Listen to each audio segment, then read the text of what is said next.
Thank you, everyone. I'm honored to serve you and all Minnesotans as your Secretary of State. But today I'm here in my personal and passionate compassion as a social studies teacher.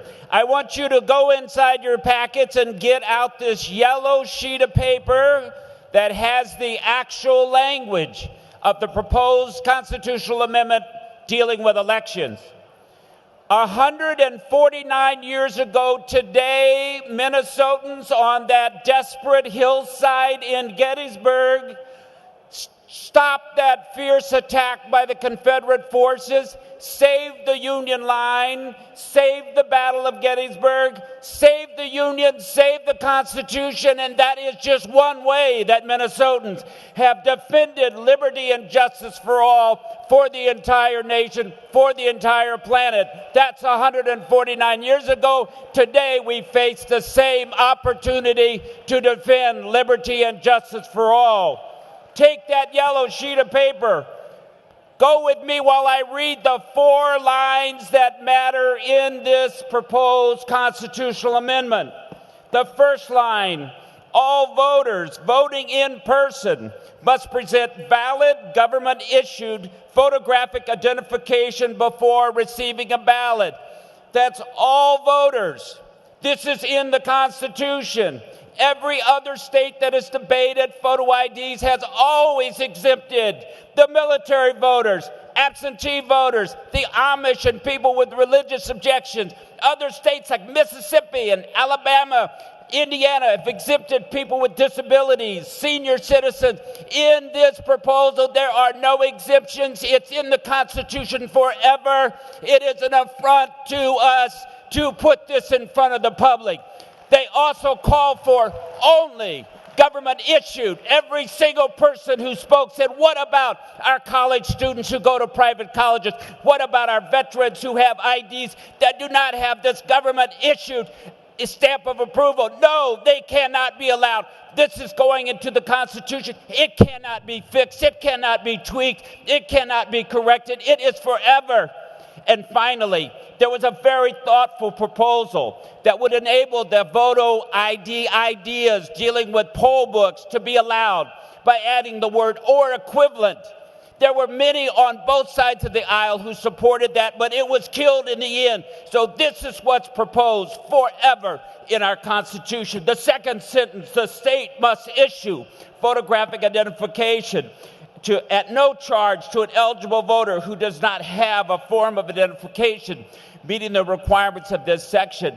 Yes, there is a proposal to hand out free IDs. We're not talking about what that might cost, but we're also not talking about the cost to the individual. We're not talking about the senior citizens, the older women in particular, who can never get an ID, no matter how many lawyers they hire to beg, to try to find a way to get these documents that are not available. If you were born before a certain date, if you were born in a certain place in this country, if you change your name, many people cannot get these. But who's going to pay the millions of dollars? And this, again, in the Constitution, forever. Who's going to pay this cost for these identifications? It is not going to happen. Again, no exemptions. The third line, voters unable to present a government-issued photographic identification must be permitted to submit a provisional ballot. A provisional ballot must only be counted if the voter certifies the provisional ballot in the manner provided by law. We don't have provisional ballots. Other states who don't have same-day registration have provisional ballot. It is a nightmare and chaos in all of those states. $50 million to create a system, $10 to $15 million a year to run a system. And what happens? All the people forced to vote by provisionals to fill in those provisional ballots have no idea if their ballots will be counted. We know that 30% of provisional ballots nationwide are never counted. But in Indiana, it's over 80% never counted. How many days will we have to wait for election results? Let's not talk about the recounts, what people think about delayed election results. But provisional balloting is also creating chaos within our system. And that comes to the final line I want to draw your attention to.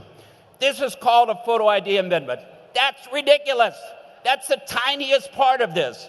The guts of this is the attempt to eliminate mail-in balloting, absentee balloting, and election day registration. Read that line 2.5. All voters, including those not voting in person, must be subject to substantially equivalent identity and eligibility verification prior to a ballot being cast or counted. How on earth, if you're serving in Kuwait, in Afghanistan, will you have your identity verified? Will you find a notary public someplace? Will you go to the embassy? How will those townships, nearly 500 now, who vote by mail ballot, fulfill that requirement? It's not possible. But the 500,000 people, 540,000 people who use same-day registration, they will have to submit a provisional ballot.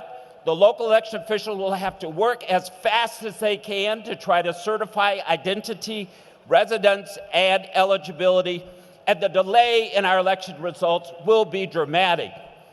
Next year, it'll be the 150th anniversary of that incredible victory by those Minnesotans, over 70% who gave their lives or were terribly wounded to save the nation.